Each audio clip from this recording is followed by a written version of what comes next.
مقام حبیب ہے۔ اعوذ باللہ من الشیطان الرجیم، بسم اللہ الرحمن الرحیم۔ خواتین و حضرات، السلام علیکم ورحمۃ اللہ وبرکاتہ و مغفرتہ۔ پروگرام احکام شریعت اور فقہ حنفی سے متعلقہ مسائل کے ساتھ حاضر ہیں۔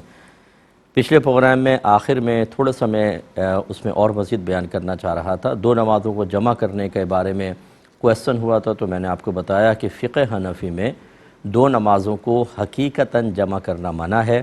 حقیقتاً جمع کرنے کا مطلب ایسا کہ ایک نماز کو قضا کریں اور اگلی نماز کے ساتھ اس کو پڑھیں، یا اگلی والی نماز کو وقت سے پہلے ادا کیا جائے۔ فقہ حنفی میں دونوں چیزیں صحیح نہیں ہیں۔ اگر کہیں حدیث کے اندر ایسا آیا کہ کسی نے دو نمازیں جمع کی تو ہم اسے جمع سوری پر محمول کرتے ہیں، یعنی اس سے جمع سوری مراد لیتے ہیں۔ جمع سوری کا مطلب یہ ہے کہ دونوں نمازیں اپنے اپنے وقت میں ہوں لیکن صورتاً جمع نظر آئیں، جس کی صورت یہ ہوگی کہ پہلی نماز جو ہے مثلا ظہر بالکل آخری وقت میں پڑھیں کہ اب ٹائم بس ختم، اور اس کے بعد عصر کو اول وقت میں پڑھ لیں، تو یہ دونوں دیکھیں جمع ہوئیں لیکن اپنے اپنے وقت میں ہیں۔ ہاں، یہ جو میدان عرفات میں ظہر و عصر ملائی جاتی ہے، اس میں بھی ہمارے علماء احناف یہ کہتے ہیں کہ حاکم اسلام کی موجودگی اس میں شرط ہے، تو وہ نہیں ہوگا۔ باقی رہا جو مزدلفہ کے اندر مغرب اور عشاء ملا کے پڑھی جاتی ہے کہ مغرب کو نکال دیتے ہیں اور عشاء میں، وہ چونکہ صریح حدیث موجود ہے کہ صحابہ نے مغرب کی نماز ادا کرنا چاہیے، سرکار نے روک دیا اور سفر کرتے رہے، پھر نماز ادا کرنا چاہیے، سرکار نے روک دی اور فرمایا کہ ہم مزدلفہ میں اس کو عشاء کی نماز کے ساتھ ملا کر پڑھیں گے، تو اس کو اس پر محمول کیا جاتا ہے کہ اس وقت کوئی ایسی وحی نبی کریم صلی اللہ علیہ وسلم پر نازل ہوئی جس میں آپ کو بتایا گیا کہ یہ نماز تو آپ کو عشاء کے ساتھ ملا کر ہی پڑھنی ہے، اور اس میں قضا نہیں ہوتی۔ اسی لیے وہ جب آپ مزدلفہ پہنچ جاتے ہیں، یعنی عرفات سے مغرب کے بعد نکلے اور مزدلفہ پہنچے، پھر عشاء کے ٹائم میں دونوں نمازیں ادا کرتے ہیں، اور دونوں کو ادا کی نیت سے ادا کیا جاتا ہے، پہلے مغرب اور اس کے بعد عشاء۔ اس کے علاوہ جتنی بھی ہیں نمازیں اگر کہیں حدیث میں آیا تو اس سے مراد جمع سوری ہوگی۔ اور یہ میں آپ کو آخر میں عرض کر رہا تھا، یہ تو ایک خلاصہ ہوا، اور آخر میں عرض کر رہا تھا کہ اس سلسلے میں ہر شخص اپنے امام کی پیروی کرے، یعنی اگر شوافع پڑھتے ہیں، حنابلہ پڑھتے ہیں تو ٹھیک ہے، وہ پڑھیں، اور اگر ہمارے اور اس طرح رفع یدین کا مسئلہ بھی آپ کو بتایا تھا کہ ہر شخص جو ہے وہ اپنے امام کی پیروی کرے گا، کہ اگر امام اعظم نے ان روایات کو لیا ہے جس میں رفع یدین کا ترک ہے تو ہم امام اعظم کو فالو کریں گے، اور کوئی ان اماموں کے پیچھے چلتا ہے یا ان روایات کو جو اماموں نے لی کہ جس میں رفع یدین کا تذکرہ ہے اور اس کو منسوخ نہیں مانتے، تو وہ اس پر عمل کریں۔ اور یہ جو آخری بات تھی کہ اپنے امام کی پیروی کرنے میں کیا یہ ضروری ہے کہ تقلید شخصی واجب ہے، تو میں نے آپ کو عرض کیا کہ اب امت اس بات پر متفق ہے کہ ان چاروں اماموں میں سے کسی ایک امام کی تقلید کرنی ہوگی۔ اس کا مطلب یہ نہیں ہوتا تقلید کا کہ آپ قرآن و حدیث کو چھوڑ دیں، بلکہ ہم کسی ایک کے پیچھے اس لیے چلتے ہیں کہ ہمیں اعتماد ہوتا ہے کہ یہ صاحب علم ہے، صاحب تقوی ہے، اور اس نے قرآن و حدیث سے ہی مسئلہ نکال کر بیان کیا ہوگا۔ اور ایک شخص کی تقلید پر اس لیے متفق ہوئے کہ جو احکام شرع ہوتے ہیں ان میں اللہ تبارک و تعالی کی بہت بڑی حکمت ابتلا ہے۔ ابتلا کا مطلب آزمائش میں مبتلا کرنا، تو آزمائش میں آدمی اسی وقت مبتلا ہوتا ہے کہ جب کوئی چیز اس کے مخالف ہوتی ہے، پھر ہی امتحان ہوتا ہے، یعنی نفس راضی نہیں ہو رہا اور سستی آ رہی ہے، دیگر چیزیں، لیکن چونکہ اللہ کا حکم ہے اب تو ماننا ہے۔ کاروبار میں نقصان ہو رہا ہے اس مسئلے کی وجہ سے، لیکن یہ تو ماننا ہے، مالی نقصان، روحانی تکلیف، دیگر چیزیں، لیکن چونکہ اللہ تعالیٰ کا حکم ہے ماننا پڑے گا۔ اب اگر ایک امام کی پیروی کریں گے تو یہ چیز زندہ رہے گی، کیونکہ بعض احکام آپ کے موافق ہوں گے، بعض مخالف ہوں گے۔ لیکن اگر آپ یہ کہیں کہ چاروں اماموں میں سے سب چونکہ حق ہیں، کسی کی بھی پیروی کر لیں کسی بھی وقت میں، تو ایسا ہوگا کہ جب امام اعظم ابو حنیفہ رضی اللہ تعالی عنہ کا حکم ماننے میں مشکل محسوس ہوگی، وہ امام شافعی کی طرف چلا جائے گا، وہاں مشکل ہوئی تو امام احمد بن حنبل کی طرف چلے گئے، ورنہ امام مالک کی طرف چلے گئے۔ تو پھر بتائیں کہ شرعی احکام میں ابتلا کہاں رہا؟ اور اسی طریقے سے اگر دو افراد ہیں اور کاروباری ڈیل یا کوئی بھی جھگڑا ہوا، جس کو آسانی محسوس ہوئی امام اعظم کے مسئلے میں، اس نے کہا میں تو امام اعظم کو مانوں گا اس مسئلے میں، اور دوسرے کو امام شافعی کے مسئلہ ماننے میں آسانی، وہ کہتا نہیں میں تو اس وقت امام شافعی کا مسئلہ مانوں گا۔ بتائیں فیصلہ کیسے ہوگا؟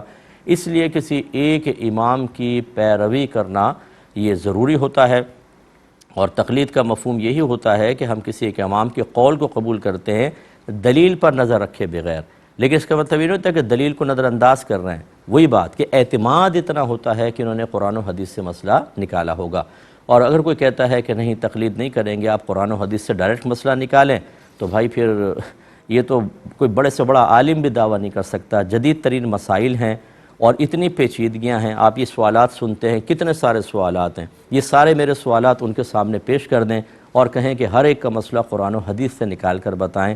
یقیناً جتنے بھی جدید مسائل ہیں اور بہت سارے قدیم مسائل بھی کہ ان میں نوعیتیں سوال کرنے والے کی ایسی ہو جاتی ہیں کہ براہ راست قرآن و حدیث سے مسئلہ نکالنا خود علماء کے لیے انتہائی مشکل اور تقریباً بعض صورتوں میں تو ناممکن بھی ہو جاتا ہے، چاہے جائے کہ ایک عام آدمی کو مکلف بنائیں کہ تم تقلید نہیں کرو بلکہ قرآن و حدیث سے خود تلاش کر کے نکالو، اور اگر کہتے ہیں کہ خود تلاش کر کے نہیں نکالو علماء کے پاس آؤ، تو آج کے دور کے جب علماء کا قول قبول کر رہے ہیں، ہمیں نہیں پتہ کہ قرآن و حدیث میں کیا ہے نہیں کیا، ہم کہتے ہیں جی ہمارے عالم ہیں انہوں نے بتایا بس ہم مان لیں گے، تو پھر امام اعظم رضی اللہ تعالیٰ عنہ پر اعتماد کرنے میں کون سی مصیبت ہے؟ تو خلاصہ کلام یہ ہے کہ جو احناف مجھے سن رہے ہیں، حنفی حضرات ہمارے بھائی بہن، وہ بالکل مطمئن ہو کر جو علماء احناف نے لکھا اس کو قبول کریں۔ کسی نے کہا کہ یہ غیر مسلم لوگوں کے آستانوں کے باہر بعض اوقات سٹال لگے ہوتے ہیں پانی وغیرہ کے، تو کیا وہاں سے ہم پانی پی سکتے ہیں یا نہیں؟ یہ پڑوسی ملک کا کویسچن ہے۔ دیکھیں وہاں پانی پینے میں تو کوئی حرج نہیں، جبکہ ظاہری طور پر کوئی اس میں خدا نخواستہ ناپاکی یا گندگی آپ کو نظر نہ آئے، جیسے گزرتے ہوئے بازار میں یا دیگر چیزوں میں کہیں پہ پانی کی کوئی سبیل وغیرہ ہے تو پانی پینا شرعاً کوئی گناہ نہیں ہوتا، آپ پانی پی سکتے ہیں۔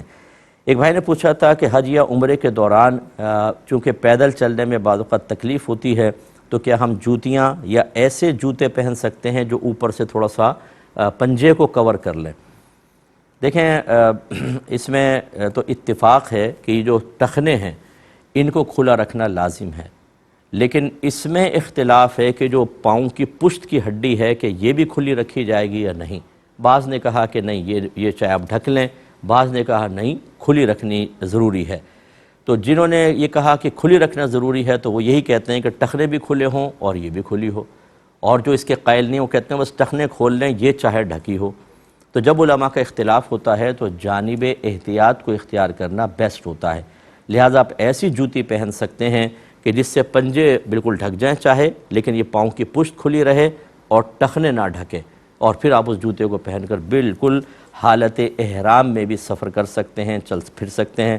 بلکہ بعض لوگ ایسے ہوتے ہیں، مجھ سے پوچھا گیا کہ ہم سے طواف نہیں ہو پاتا کیونکہ برہنہ پانی چل پاتے ہیں، ٹھنڈک کی وجہ سے فرش باختر ٹھنڈا ہوتا ہے، یا ویسے ہمیں بڑی تکلیف ہوتی ہے، درد ہے، تو کیا ہم جوتی وغیرہ جو غیر مستعمل جوتی ہے استعمال کر سکتے ہیں؟ تو پھر دوران طواف حالت احرام میں اس قسم کی جوتیاں بھی یوز کر سکتے ہیں، صاف ستھری قسم کی ہوں تو آپ کر سکتے ہیں، لیکن یہ خیال رکھیں کہ ایسی سخت نہ ہوں کہ آپ کی جوتیوں کی ٹھوکروں سے لوگوں کو تکلیف ہو، کسی کی ایڑی میں ماریں، کسی کے پاؤں پہ چڑھ جائیں، ایسا ہرگز نہیں۔ بڑی نرم کوئی ربڑ کسی لے لیں تاکہ آپ کی مشکل بھی حل ہو جائے اور مخلوق خدا کو بھی اذیت نہ ہو۔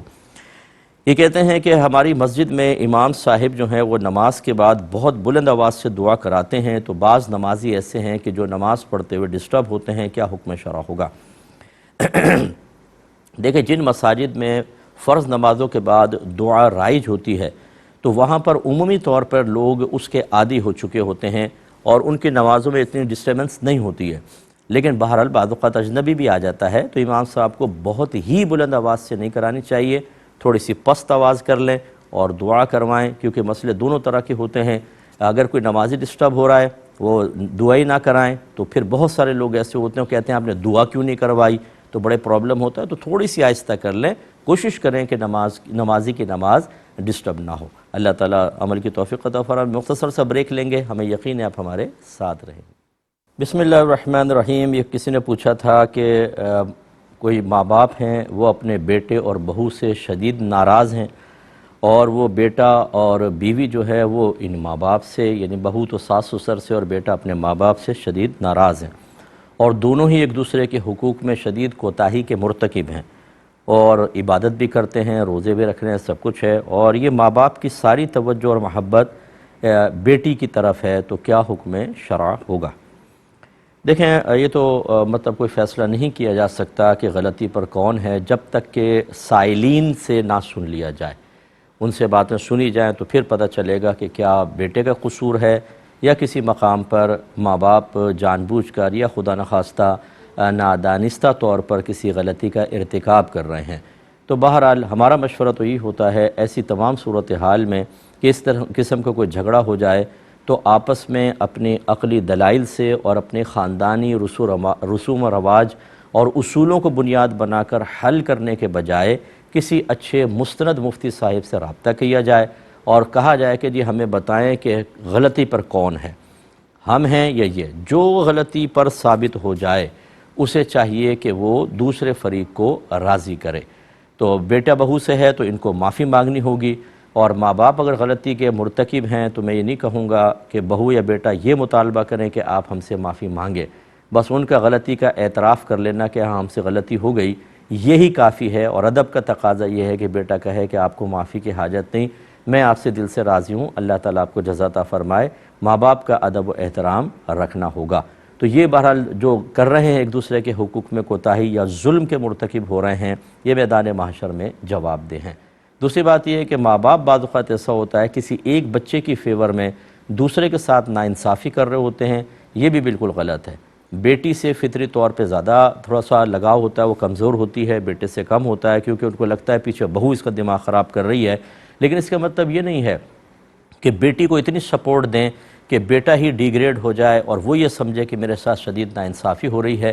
یہ توازن اور بیلنس قائم کرنا بھی ماں باپ کی ذمہ داری ہے۔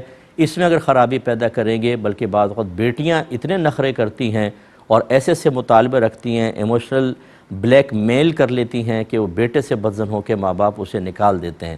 ایسی بچیوں سے میری گزارش ہے کہ ہرگز نہ کریں۔ اپنی نسوانیت کو دلیل اور بنیاد بنا کر آپ کسی کے توجہ تو حاصل کر لیں گی، لیکن اگر وہ ظلم کر بیٹھے تو میدان محشر میں آپ بھی اس کی جواب دہ ہوں گی۔ ایک کالر ہمارے ساتھ ہیں، السلام علیکم۔ وعلیکم السلام جی۔ جی حضرت،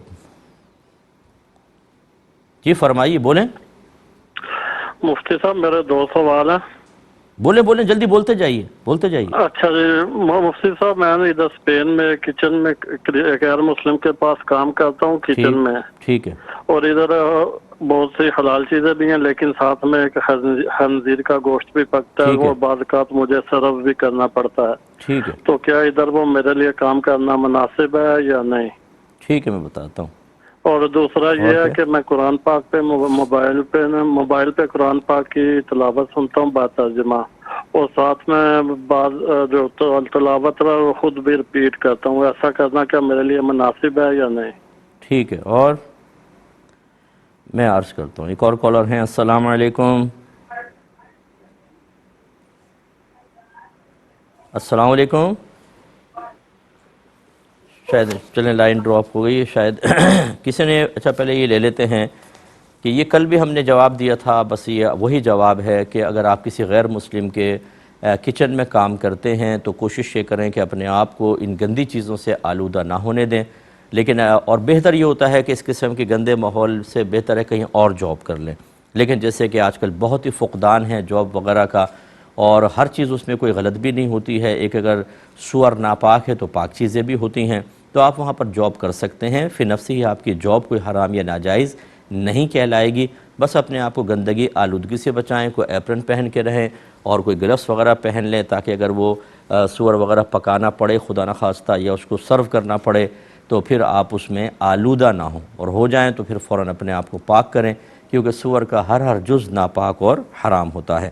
دوسرا آپ نے فرمایا کہ موبائل پہ آپ قرآن بھی سنتے ہیں اور پھر ترجمہ اس کا آ رہا ہوتا ہے اور آپ ساتھ ساتھ دہرانے کی کوشش کرتے ہیں، تو ایسا نہ کریں، کیونکہ قرآن کا واضح فیصلہ ہے کہ جب قرآن پڑھا جائے اور حدیث میں بھی ہے تو اس کو غور سے سننا چاہیے، اس وقت آپ اگر پڑھیں گے تو یہ غلط ہوتا ہے، بلکہ اس کو گناہ سے تعبیر کیا گیا ہے، کیونکہ یہ حکم قرآنی کے خلاف ہوگا، اس وقت آپ اس کو نہ کریں۔ ہاں ترجمہ اگر دہرانا چاہیں تو کوئی مسئلہ نہیں ہے، لیکن جب قاری صاحب قرات کر رہے ہوں تو اس کو اس وقت نہ دہرائیں، بالکل خاموشی سے سننا واجب ہوگا۔ ایک اور کالر ہیں، السلام علیکم۔ بھائی دیکھیں ٹی وی کی آواز، یہ 22واں سال ہے آپ ٹی وی کی آواز بند نہیں کرتے ہیں، اس سے ہم ہوتے ہیں ڈسٹرب، ٹائم بھی ضائع ہوتا ہے اور آپ کی کال بھی ڈراپ ہوتی ہے، پھر کیا کریں ابھی۔ ایک اور کالر ہیں، السلام علیکم۔ السلام علیکم۔ وعلیکم السلام مفتی صاحب، جی حضرت۔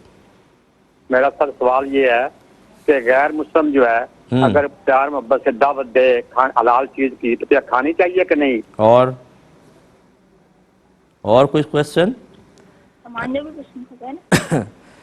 پوچھنا کھپے نا جی بہن دوبارہ بولیں ذرا بلند آواز سے، دوبارہ کہیے۔ دماغ میں آئی سوال، کیا آ گیا؟ سامان رکھے گی ننتا ہے نا؟ بہن بولیں، دوبارہ بولیں سوال۔ اچھا کسی اور سے یہ دیکھیں، اگر کوئی غیر مسلم پیار و محبت میں آپ کی دعوت کرتا ہے حلال چیز کی، تو اصل میں اس کے پیچھے ایک مقصد دیکھا جائے گا کہ مقصد آخر کیا ہے۔ ایک صورت تو یہ ہے کہ اگر فرض کر لیں آپ دعوت قبول نہیں کرتے تو اس کی شدید ترین ناراضگی اور پھر اس کے بعد شدید نقصان کا اندیشہ ہے۔ ایسے بعض علاقے ہوتے ہیں کہ اگر آپ دعوت قبول نہ کریں تو بعد میں پھر وہ دل میں کینہ بٹھا لے گا اور آپ کو نقصان پہنچائے گا۔ ایسی صورت میں تو بامر مجبوری پیار میں محبت میں کیا گن پوائنٹ پہ بھی دعوت کھلائے تو آپ کھا سکتے ہیں۔ دوسری صورت یہ ہوتی ہے کہ اگر آپ یہ سمجھتے ہیں کہ میں تھوڑا سا ساتھ نرم رویہ رکھوں گا تو اسلام کی محبت اس کے دل میں پیدا ہوگی تو ہو سکتا ہے مائل ہو جائے، مسلمانوں کی محبت پیدا ہوگی، ہو سکتا ہے کہ مسلمانی کی طرف آئے، یا کم از کم اسلام یا مسلمان کے خلاف یہ کبھی بھی کسی کی مدد نہیں کرے گا، نہ ایسی تھاٹس اس کے اندر پیدا ہوں گی، تو ایسی صورت میں بھی آپ کھا سکتے ہیں، اس میں شرعاً کوئی حرج نہیں ہوتا۔ ایک تیسری صورت یہ ہے کہ نہ نقصان کا اندیشہ ہے، نہ اس کا اسلام کی طرف آنے کا اندیشہ ہے، لیکن جیسے اسکول ہوتے ہیں، کالج ہیں، آفس وغیرہ ہیں، یا روم میٹ ہوتے ہیں، بعض اوقات آپ کے ایک ہی روم کے اندر رہتے ہیں اور اس نے کھانا بنا کے پیش کر لیا، تو یہ بھی مروت میں تھوڑا بہت کھا سکتے ہیں کہ پھر چلیں اس کی دل آزاری ہوگی، حرج نہیں۔ ایک چوتھی صورت یہ ہوتی ہے کہ بہت زیادہ پیار محبت ہے اور اتنا گھل مل گئے ہیں کہ آپس میں ایک دوسرے کا کھا رہے ہیں کہ جو ایک کفر کی ایک کراہت دل میں ہونی چاہیے، عقائد باطلہ کی ناپسندیدگی جو ہمارے قلب میں مطلوب شرع ہے، اس کی طرف سے بھی توجہ ہٹ جائے، یار تم بھی ٹھیک میں بھی ٹھیک، یہ مذہب کی باتیں چھوڑ دو اور پھر صحیح مل کر کھا لو۔ اگر اس قسم کی صورتحال ہے تو ایسی مدارات، ایسی مروتیں، ایسی اپنائیتیں یہ میدان محشر میں آپ کے لیے شدید گرفت کا سبب بن جائیں گی۔ اور یہ کوئی بعید نہیں ہے، خدا نخواستہ، کہ میں نے جو ینگسٹرز کو یہ دیکھا ہے، انہوں نے اپنی فیلنگز، اپنے تھاٹس ہمیں بتائی ہیں کہ بعض اوقات ہمیں اپنے مذہب کی پابندیاں بری لگنے لگتی ہیں ان کے ساتھ رہ کر، اور ان کی بہت سی چیزیں اچھی لگنے لگتی ہیں۔ اب اگر اس کا تعلق عقائد کے ساتھ ہو تو یہ ایمان کی تباہی کی طرف پہلا قدم ہو سکتا ہے۔ اس لیے ان تمام صورتوں کو ذہن میں رکھ کر پھر اگر آپ سمجھتے ہیں تو آپ دعوت کر کھا لیں، اور اگر آپ سمجھتے ہیں کہ خطرات ہیں تو تھوڑا سا احتیاط کیجئے۔ ایک بھائی نے کویسچن کیا تھا کہ سنا ہے کسی نے کہا کہ گھر میں جھاڑو کو کھڑا کر کے نہ رکھیں، اسے لٹا کر رکھیں ورنہ گھر میں کوئی برا ہو جاتا ہے بلکہ موت بھی ہو سکتی ہے، تو کیا حکم شرع ہے؟ کوئی مسئلہ نہیں ہے۔ نبی کریم صلی اللہ علیہ وسلم کے دور میں ایسی جھاڑوؤں کا رواج تھا جو ہمارے ہاں ہیں، تنکوں کی جھاڑو اور دیگر جھاڑو ہیں، اور کیا نبی کریم نے ایسا کوئی فرمان ارشاد فرمایا؟ تو یہ ہماری خود ساختہ باتیں ہوتی ہیں۔ میں بار بار یہ باتیں آپ کو عرض کرتا ہوں اور توجہ دلاتا ہوں کہ نہ ہم اللہ سے ڈریں، نہ رسول کی بیان کردہ وعیدوں سے ڈریں، نہ جہنم کا خوف، نہ عذاب قبر کا خوف، نہ میدان محشر کی ذلت کا خوف، نہ بری موت کا خوف۔ اس میں تو ہم قہقہے لگا رہے ہوتے ہیں، نماز قضا کر رہے ہیں، فرض علوم نہیں سیکھ رہے، حرام کما رہے ہیں، خراب قسم کی دوستیاں ہم نے کی ہوئی ہیں، گناہوں پر دلیر ہیں، کوئی خوف نہیں، جھاڑو سے بڑا ڈر رہے ہیں۔ تو یہ جو بے سروپا باتیں ہم پر طاری ہو جاتی ہیں اور ہم خوف محسوس کرتے ہیں، یاد رکھیں کہ یہ ایمان کی شدید ترین کمزوریوں کی علامات ہیں۔ اور دوسری طرف جب ہم بے خوف ہوتے ہیں قرآن یا حدیث یا اللہ یا رسول کی طرف سے بیان کردہ عذابات کے بارے میں، تو پھر یہ ایمان کی موت کی طرف لے کے جا سکتی ہیں۔ اس لیے اس کی پرواہ نہ کریں، اس کی پرواہ کریں۔ ایک کالر ہمارے ساتھ ہیں، السلام علیکم۔ نا کال لگے لی میں سے حل کروائی بہن لگ گئی آپ کی کال، ارشاد فرمائیں۔ ہم کرنا نے پھر ڈاکٹر سے سوال ہوگا۔ نہیں بھائی، یہ بہن تو کسی اور سے السلام مسلسل علیکم باتیں کر رہی ہے۔ جی حضرت فرمائیے۔ السلام علیکم۔ مفتی صاحب میرے 2 سوال تھے۔ جی بولیے۔ ایک تو میری شادی کو تقریباً 12-13 سال ہو گیا، میرا اور میری وائف کے اکثر آپس میں جھگڑے ہی رہتے ہیں، کبھی وہ اپنی امی کے گھر کبھی میرے گھر کبھی، لیکن ہمارا کوئی بات خراب نہیں ہوئی۔ جب وہ لاسٹ ٹائم گئی تو میرے ایک دوست نے بولا اس دفعہ تو انشاءاللہ طلاق ہی ہوگی، اللہ، تو میرے منہ سے بھی نکل گیا انشاءاللہ، لیکن اس سے زیادہ نہیں میں نے بولا، نہ مجھے کچھ یاد ہے تو، لیکن اب میری بیگم پھر واپس آ گئی، چلے میں تو بتاتا اس ہوں، میں کیا میں بتاتا ہوں۔ اور دوسرا کویسچن کر لیں۔ 50 سال کے قریب ہے اور میں نے 3-4 سال سے نماز ریگولر شروع کی ہوئی ہے، تو جو میری قضائی عمری کی نمازیں رہتی ہیں وہ بغیر حساب کے میں پڑھتا ہوں، کبھی 10 پڑھ لیں کبھی 1 پڑھ لیں، لیکن پچھلے سارے سالوں کا حساب نہیں کیا کہ ساری عمر کی جو رہتی ہیں، جی تو پھر اس طرح میری نمازیں پڑھنا جائز ہے یا حساب لگا کے پڑھنی چاہیے؟ ٹھیک ہے، میں بتاتا ہوں انشاءاللہ۔ یہ دیکھیں، انہوں نے پوچھا ہے کہ بیوی سے جھگڑے وغیرہ ہوتے ہیں اور ایک دفعہ جب وہ گئیں تو دوست نے کہا انشاءاللہ آپ کے تو طلاق ہی ہوگی، تو میرے منہ سے بھی انشاءاللہ نکل گیا، کیا حکم شرع ہے؟ دیکھیں، اگر آپ طلاق بھی دیتے نا خدا نہ خواستہ اور ساتھ میں انشاءاللہ کہہ دیتے متصلاً، تو یہ طلاق واقع نہ ہوتی، کیونکہ آپ نے اس کو مشیت الہی پر موقوف کیا۔ یہ واقع نہیں ہوگی طلاق، بلکہ یہ مشیت الہی پر موقوف، اور اللہ تعالیٰ کی مشیت تو آپ کو پتہ نہیں، تو بہرحال کہیے گا نہیں، لیکن خلاصہ کلام یہ ہے کہ اس سے کوئی طلاق واقع نہیں ہوئی۔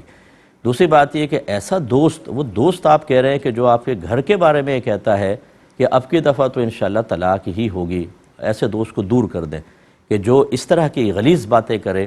میرے آقا صلی اللہ علیہ وسلم نے طلاق کو انتہائی ناپسند فرمایا ہے، اور فرمایا کہ ہر عصر کے ٹائم میں شیطان سمندر پہ اپنا تخت بچھاتا ہے۔ کیسے بچھاتا ہے یہ اللہ ہی بہتر جانتا ہے، حدیث کے الفاظ یہ ہیں، اور جو اس کے چیلے ہوتے ہیں سارے دن کی رپورٹ پیش کرتے ہیں، کوئی کہتا ہے میں نے زنا کروایا، کوئی کہتا ہے چوری کروائی، وہ ہر ایک کہتا ہے اچھا کیا، لیکن ایک آگے آ کر کہتا ہے کہ میں نے میاں بیوی میں جدائی کروا دی، تو شیطان اچھل کے کھڑا ہوتا ہے اور سینے سے لگا لیتا ہے اور کہتا ہے تو نے کام کیا۔ اس قسم کے رشتہ دار اور دوست احباب جو آپ کے جھگڑوں کے جواب میں چاہیں کہ میاں بیوی علیحدہ ہو جائیں، بلکہ آپ کو غصہ دلائیں، بلکہ حوصلہ افزائی کرائیں، یہ اسی معذاللہ نادانستہ طور پر اس شیطان کے چیلے کا سا کردار ادا کر رہے ہیں۔ ایسے لوگوں کو دور کریں، بالکل دور کر دیں۔ اور دوسری بات یہ ہے کہ خدا را جھگڑے وگڑے نہ کریں، پیار محبت سے رہیں۔ ہو سکتا ہے کہ آپ کے بچے بھی ہوں، جب وہ آپ جھگڑتے ہیں تو کیا اپنے بچیوں کو کیا تربیت دے رہے ہیں؟ آپ اپنے بچوں کو کیا تربیت دے رہے ہیں؟ کیا ان کی ازدواجی زندگی اچھی رہے گی؟ مجھے ایک کپل نے مجھے بتایا کہ ہم شروع سے لڑتے جھگڑتے رہے ہیں، اور اب ہماری بچی کی عمر 30 سال ہو گئی ہے، وہ شادی کرنے کے لیے تیار نہیں۔ وہ کہتی ہے کہ اگر شادی کے بعد ایسے جھگڑے ہونے ہیں تو میں بغیر شادی کے ہی ٹھیک ہوں۔ اور آپ یقین کریں، وہ اگر سن بھی رہے ہوں تو شاید مسکرائیں گے، میں نشاندہی نہیں کروں گا کہ کہاں کے تھے، کہ جب وہ میرے سامنے بیٹھے وہاں بھی لڑنے لگے آپس میں، یعنی ساری زندگی، اور پھر خود اپنے آپ کو کنٹرول نہیں کرنا، خود نہ بیوی شوہر کے حقوق سمجھ رہی ہے، نہ شوہر اپنے ظلم کی داستانوں پر غور کر رہا ہے، حرکتوں پہ غور کر رہا ہے۔ پھر ایک نتیجہ نکالتے ہیں کسی نے ہم پہ تعویذ کروائے ہوئے، اصل میں جادو کروائیں، اس لیے ہم لوگوں کے آپس میں نہیں۔ ارے بھائی، ہر چیز کے اندر جادو ٹونا ہو گیا، آپ لوگ اپنے آپ کو سیلف کنٹرول نہیں کرتے۔ دونوں بڑے باپ کے ہیں، دونوں ذہین و فطین، اور سامنے والا بالکل بے وقوف اور بدھو، غلطی ساری اس کی ہے، میری نہیں۔ جب اس قسم کی باتیں ہوں گی تو جھگڑے کیسے ختم ہوں گے؟ خدا را ایسا نہ کریں۔ جھگڑوں کے اندر کبھی بیوی بے ادبی کی مرتکبہ ہوتی ہے، کبھی شوہر ظلم کرتا ہے۔ یہاں تو آپ دلیری کے ساتھ کر رہے ہیں، اور آپ کہہ رہے ہیں ابھی بات خراب نہیں ہوئی، یعنی آپ طلاق کی طرف اشارہ ہے، لیکن اتنی تو آپ نے خراب کر لی۔ میدان محشر میں آپ دونوں کو کھڑا کیا جائے گا، اور زندگی بھر کے تمام جو معاملات تھے ان میں فیصلہ کروایا جائے گا۔ اگر شوہر کی طرف سے ظلم ثابت ہوا، بیوی کی نیکیاں نکال کر شوہر کے نام اعمال میں ڈالی جائیں گی، اور اگر بیوی نے شوہر کے حق میں کوتاہی کی، بدتمیزی کی، بے ادبی کی، تو اس کی نیکیاں نکال کر شوہر کے نام اعمال میں ڈالی جائیں گی۔ خدا را ایسا نہ کریں، ابھی پیار محبت سے رہ لیں، چند دن کی زندگی ہے، جتنے جھگڑے ہو گئے دونوں طرح سوچیں اور پھر کہیں ڈیٹ پہ چلے جائیں۔ کھانا کھانے آؤٹنگ پہ جائیں بچوں کو چھوڑ کر، اور وہاں کھانا کھا کے دونوں فیصلہ کریں کہ اب ہم اپنی لائف کو چینج کریں گے اور اپنے بچوں کے لیے ایک اچھی مثال بنیں گے۔ لوگ حیران ہوں گے، رشتہ دار حیران ہوں گے، بچے حیران ہو جائیں گے۔ مت گھبرائیں، پورے کنٹرول کے ساتھ اب اپنے گھر کے ماحول کو آپ اچھا کیجئے۔ ایک مختصر بریک پہ جائیں گے، ہمیں یقین ہے آپ ہمارے ساتھ رہیں گے۔ بسم اللہ الرحمن الرحیم۔ بھائی نے اگلا کویسچن کیا کہ ان کی 50 ایئرز کی عمر ہے اور ابھی پچھلے 2-3 سال سے نمازیں سٹارٹ کی ہیں، سابقہ زندگی کی قضا ادا کر رہے ہیں لیکن بغیر حساب و کتاب کے، ٹھیک ہے یا نہیں؟ دیکھیں آپ بالکل ٹھیک نہیں کر رہے، کوشش کریں آپ اپنی زندگی کے ابتدائی 15 سال مائنس کر دیں۔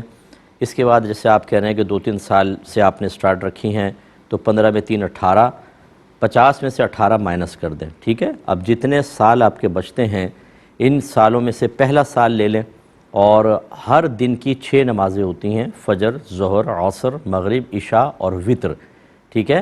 تو آپ ایک جیسے اب جنوری لے لیں، اس کے اندر 30 یا 31 کا مہینہ تھا تو 31 انڈے بنا لیں۔ پہلے آپ نے جیسے 6 نمازیں ادا کر لیں، 1 انڈا کاٹ دیں، یعنی 1 دن کی ہو گئیں۔ اس طریقے سے حساب کر کے چلیں تاکہ آپ کو پتہ چلے کہ کتنی نمازیں آپ نے ادا کر لی ہیں، کتنی نہیں۔ ایسے آپ پڑھتے رہیں گے تو آپ کو یاد بھی نہیں رہے گا کچھ عرصے بعد کہ کتنی ہوئی ہیں اور کب سے میں نے سٹارٹ کی ہیں، تو پھر آخر میں کچھ نہ کچھ وبال آپ کے سر پہ رہے گا۔ اور ٹینشن نہ لیں، بہت زیادہ تیزی کے ساتھ ادا کرنے کی حاجت نہیں ہے۔ آپ کا کام تھا اللہ تبارک و تعالیٰ کے خوف اور سابقہ کوتاہیوں پر ندامت کے ساتھ ایک اچھے عمل کو شروع کرنا۔ وہ تکمیل تک پہنچتا ہے نہیں پہنچتا، یہ اللہ تعالیٰ بہتر جانتا ہے۔ آپ اگر شروع کرتے ہیں، آرام آرام سے ادا کرتے ہیں، اور درمیان میں فرض کر لیں کہ اللہ تبارک و تعالیٰ کی طرف سے کوئی بلاوا آ جاتا ہے، اللہ کی رحمت سے امید ہے کہ انشاءاللہ آپ کے اچھی نیت کی وجہ سے اللہ تعالیٰ درگزر فرما دے گا، پھر وہ نمازوں کا وبال آپ پر نہیں رہے گا، مجھے اللہ کی رحمت سے پورا یقین ہے۔ تو اس لیے یہ بھی نہیں کہ آپ ذہنی دباؤ محسوس کریں، جیسے ہمارے بعض بھائی بہن تیزی سے ادا کرتے ہیں، اتنی نمازیں 1 دن کی، 2 دن کی، 3 دن کی پڑھتے ہیں کہ وہ نارمل زندگی گزار نہیں پاتے، اور پھر وہ بہت ہی ٹف لائف، وہ یقینی سی بات ہے کہ مستقل بنیادوں پر پابندی نہیں ہو پاتی، کچھ عرصے بعد پھر وہ نمازیں چھوٹی جاتی ہیں بالکل، وہ قضا ہو، پھر کئی دن، کئی مہینے تک۔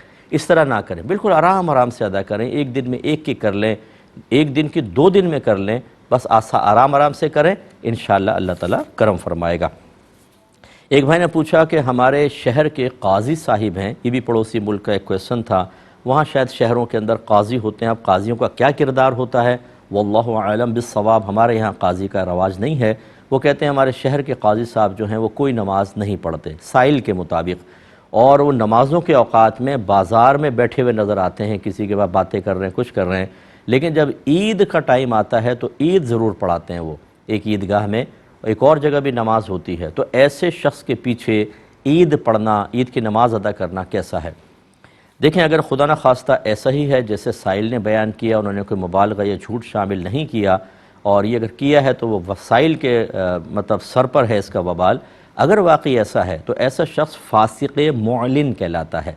فاسق معنی کبیرہ گناہ کرنے والا، اور معلن معنی اعلانیہ طور پر سب کے سامنے، فاسق معلن، اور ایسے فاسق معلن کو امام بنانا بلکہ عہدہ قضا دینا یہ بالکل ٹھیک نہیں ہوگا، کہ وہ کیا مطلب یہ کہ لوگوں کو درس دے گا، لوگ اس سے کیا درس حاصل کریں گے؟ اور ایسا شخص جو اعلانیہ گناہ کرتا ہے اور گناہ کبیرہ کر رہا ہے کہ مستقل نماز نہیں پڑھ رہا، یہ قابل تعظیم نہیں ہے، اور عید کی پھر نماز پڑھانے کے لیے اس کو مقام تعظیم پہ کھڑا کرنا یہ بالکل ٹھیک نہیں ہوگا۔ لہٰذا آپس میں لڑائی جھگڑا بھی نہ کریں، پیار محبت سے ان کو کوئی سمجھائے کہ بھئی آپ کو اللہ نے ایک اچھا منصب دیا ہے، آپ تو نماز پڑھیں، بچوں کو، ینگسٹرز کو لے کر آئیں نماز کی طرف، ان کو تلقین کریں، درس کریں، بیان کریں، تو اس طرح پیار محبت سے سمجھائیں۔ لیکن بہرحال نہ مانیں تو پھر جو سنجیدہ مزاج لوگ ہیں، سمجھدار لوگ ہیں، صاحب علم لوگ ہیں، وہ اتفاق کر کے اگر کوئی معزولی کی صورت بن سکتی ہے تو ان کو اس عہدے سے ہٹایا جائے۔ ایک بھائی نے پوچھا کہ اگر کوئی غیر مسلم ہم پر ظلم کرے اور ہماری زمینیں چھین لے تو کیا کبھی ہم اگر غالب آئیں تو اس پر ظلم کر سکتے ہیں کہ نہیں؟ تو دیکھیں ظلم تو بالکل نہیں کر سکتے، نہ کسی کافر پہ کر سکتے ہیں، نہ کسی جانور پہ کر سکتے ہیں، اگرچہ اس کافر نے آپ پر ظلم کیا ہو۔ یہی میرے آقا صلی اللہ علیہ وسلم کا طریقہ کار ہے۔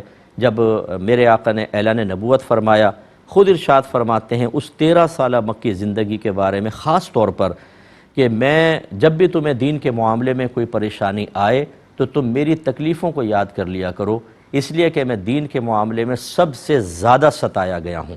یہ خود میرے آقا نے ارشاد فرمایا۔ لیکن جب فتح مکہ ہوا، آپ فاتح کی حیثیت سے داخل ہوئے اور کفار کو کانپتے اور لرزتے ہوئے دیکھا تو پوچھا کہ آج تم مجھ سے کس سلوک کی توقع اور تمنا رکھتے ہو؟ انہوں نے کہا آپ کریم ہیں، کریم باپ کے بیٹے ہیں۔ یعنی کریم جب غالب آتا ہے تو اظہار کرم کرتا ہے۔ سرکار نے فرمایا لا تثریب علیکم اليوم، آج تم میں سے کسی پر کوئی گرفت نہیں، جاؤ میں نے تم سب کو آزاد کیا، چھوڑ دیا۔ حالانکہ سرکار چاہتے تو ان سب کو مقید کر لیتے اور چن چن کر ان سے بدلے لیتے، لیکن سرکار نے قیامت تک کے لیے بہترین مثال قائم کی، اور اس کے بعد ہزاروں لوگ اسلام میں داخل ہوئے آپ کے اس طرز عمل کو دیکھ کر۔ تو لہٰذا یہ ظلم کا تو ذہن میں نہ رکھیں۔ ہاں، اپنا حق واپس لینا یہ ظلم نہیں ہوتا۔ تو کسی نے اگر آپ کی زمین چھینی ہے، فرض کر لیں، جب آپ غالب آتے ہیں تو اپنا حق واپس لے سکتے ہیں، اس کو کوئی ظلم نہیں کہے گا۔ لیکن یہ کرنا کہ اپنی زمین کے ساتھ ساتھ آپ کہیں گے ہم تیری زمین لیتے ہیں تاکہ تجھے ایسی اذیت ہو، ایسا ہرگز نہ کریں، اسلام اس کی اجازت نہیں دیتا ہے۔ ایک بھائی نے فرمایا کہ میں نے غسل کر لیا، ابھی کپڑے وغیرہ نہیں پہنے تھے تو یاد آیا کہ میں نے وضو تو کیا ہی نہیں۔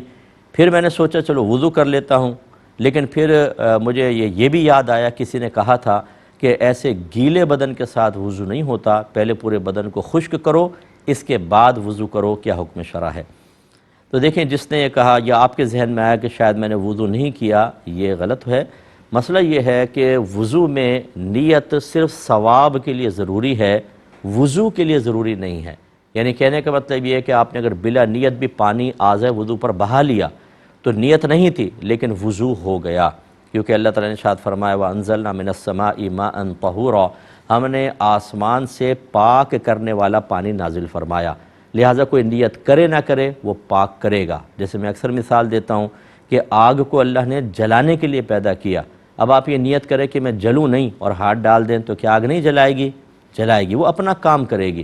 آگ میں جلانے کا وصف ہے، پانی میں پاک کرنے کا وصف ہے، آپ نیت کریں نہ کریں وضو ہو جائے گا لیکن ثواب نہیں ملے گا۔ لہٰذا بہتر ہے کہ پھر آپ کپڑے وغیرہ پہن کے ایک دفعہ اور وضو کر لیں ثواب کی نیت سے، تو انشاءاللہ ثواب بھی حاصل ہو جائے گا۔ اور جب وہ وضو کریں تو کپڑے پہننا کوئی ضروری نہیں ہے، بدن خشک کرنا بھی ضروری نہیں ہے، ایسے بھی آپ وضو کر سکتے تھے، لیکن منہ سے پڑھیں گے کچھ بھی نہیں، دعا وغیرہ کچھ بھی نہیں پڑھیں گے، آپ وضو کر سکتے تھے، اور بہتر ہے کہ بدن خشک کریں، کپڑے پہنیں اور پھر وضو کر لیں، وہ بھی جائز ہے، یہ زیادہ بہتر صورتحال ہے۔ ایک بھائی نے کہا کہ یہ بعض اوقات ہم پھل وغیرہ لینے جاتے ہیں تو ریڑھی والے سے پوچھے بغیر دو چار چکھنے کے لیے دو چار انگور اٹھا کے منہ میں ڈال لیتے ہیں، تو اس کا کیا حکم شرع ہوگا؟ دیکھیں، اگر تو آپ کو کامل یقین ہے کہ یہ ناراض نہیں ہوگا، جیسے کہ بعض اوقات ایسا ہوتا ہے کہ آپ ایک دو انگور کھا لیتے ہیں یا مونگ پھلی اٹھا کے کھا لیتے ہیں، لیکن خریدنے کا ارادہ ہو، یہ نہیں کہ جا کے بھئی یہ کتنے کا ہے ذرا چکھ لوں، دو چکھے نہیں، یہ سمجھ میں نہیں آیا اور نکل گئے، اور ارادہ یہ ہے کہ کھاؤں گا صرف، خریدوں گا نہیں، یہ بالکل غلط ہے۔ خریدنے کا ارادہ ہے اور آپ نے چکھ لیا، اس سے اجازت لے لیں، سب سے بیسٹ ہے، ورنہ گمان کر لیں کہ یہ ناراض ہوگا کہ نہیں۔ اگر وہ ناراض نہیں ہوتا تو دو چار چیزیں اس طرح چکھنا ہمارے عرف میں داخل ہیں، اس میں کوئی مسئلہ نہیں ہوگا۔ لیکن اگر آپ کو یقین ہے کہ یہ ناراض ہوگا یا اس نے صاف منع ہی کر دیا کہ بھئی آپ چکھیں نہیں، آپ بس ایسے ہی لیں، تو پھر آپ چاہے لیں یا نہ لیں، لیکن آپ جھگڑ نہیں سکتے، زبردستی اٹھا کر کھا نہیں سکتے، اس کا تھوڑا سا خیال رکھیے گا۔ یہ کہتے ہیں کہ اگر کوئی ناجائز اور حرام کام کرتا ہو یا کسی بھی غیر شرعی کام میں مصروف ہو، ایسے شخص کو زکوٰۃ دینا کیسا ہے؟ اور ایسے یہ کویسچن کیا تھا کہ ہمارے محلے میں ایک غریب آدمی ہے، نہ نماز پڑھتا ہے، نہ روزہ رکھتا ہے، سٹا کھیلتا ہے، جوا کھیلتا ہے، اس کی بیوی جو ہے تعویذ گنڈوں میں معروف ہے، اور بلکہ اگر کوئی کافر کے بارے میں سنتی ہے کہ وہ کچھ چیز دے رہا ہے تو ادھر بھی چلی جاتی ہے، ایسے شخص کو زکوٰۃ دینا کیسا ہے؟